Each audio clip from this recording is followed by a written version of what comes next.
Good morning and welcome to another Cuppa Chat. For my sister Suzanne, who is a nurse, and her family who all now live in Texas, this past weekend would normally have been one of lots of celebration. Suzanne's birthday was on Thursday. My niece's Ellie is today. Sunday in America was Mother's Day, and this is also International Nurses Week.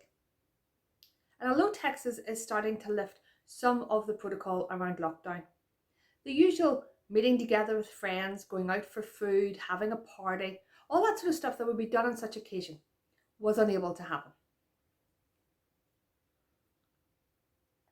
For us here, the past weekend should have been one of lots of celebration too, as we remembered 75 years since VE Day and remembered with thankfulness every person who sacrificed their life for us. Many street parties had to be cancelled, scaled back or postponed.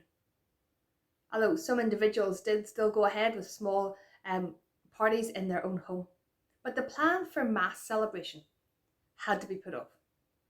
Perhaps you've had a birthday, a wedding anniversary, a special occasion that has fallen during this period of lockdown. And it hasn't quite been what you'd hoped or planned for. Or perhaps it was a wedding that you were due to attend or in fact actually get married, and that too has had to be postponed. And so it would be easy for us to concentrate on all the joyous things we can't do and get ourselves in a little bit of a down mood about it all, instead of focusing on the things that we can do. I've been reflecting in the past few weeks on the blessing and privilege it is to be able to practice social distancing. Now that might sound like a really strange statement, but can you imagine living in the likes of the slums in India, a refugee camp in Syria, or even an overpopulated city at the top of a high-rise flat, and your town or country had COVID-19? How would you distance yourself from others? How would you keep safe? We have a lot to be thankful for here. Because here in Northern Ireland and in our town in Cumber, our lives have changed.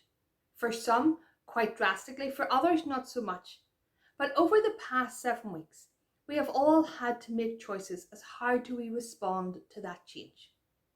We can choose to dwell on all that we can't do, where we can't go, who we can't see. And believe me, that's how I feel some days too. Or we can choose to be thankful. And that is a choice.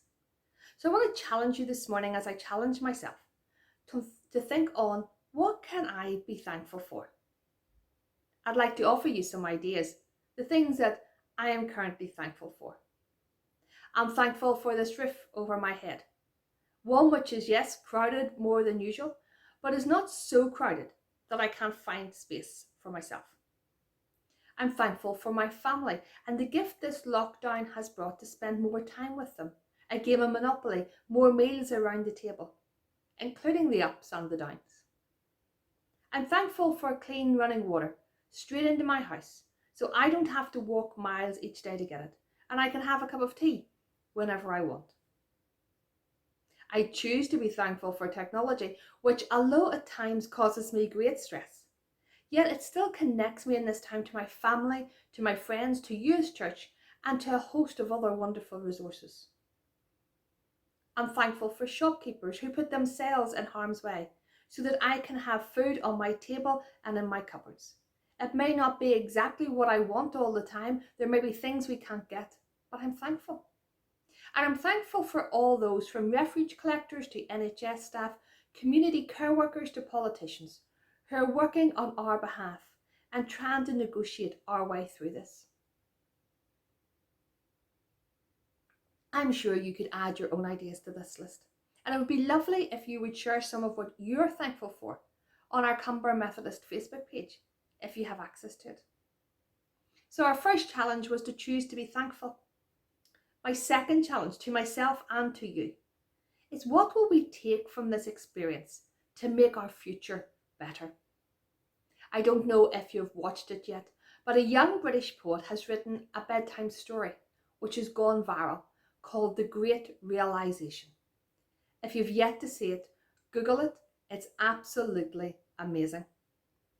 It starts by one of his children asking for a bedtime story.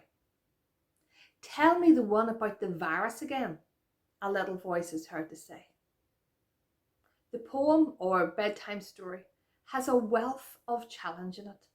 The poet describes our world before the virus as a world of waste and wonder, of poverty and plenty. His words challenge us about the fabric of family life, how we communicate with each other, about climate change and the negative impact we have on our planet. But in the bedtime story, the dawning of the virus brings a new world, where people remember how to smile. They ring each other to make sure that their loved ones are okay. And they once again enjoy what they call the privilege of getting outdoors.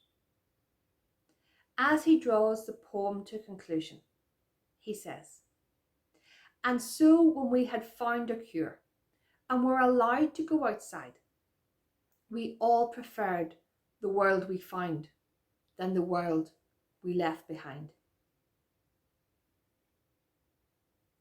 Each one of us has a part to play in the world that we will find when we are allowed out freely again. How will it look? That will depend on the changes that we make, of the things that we are prepared to let go of, and all that we are prepared to embrace. Without a doubt, this is a difficult time to journey through.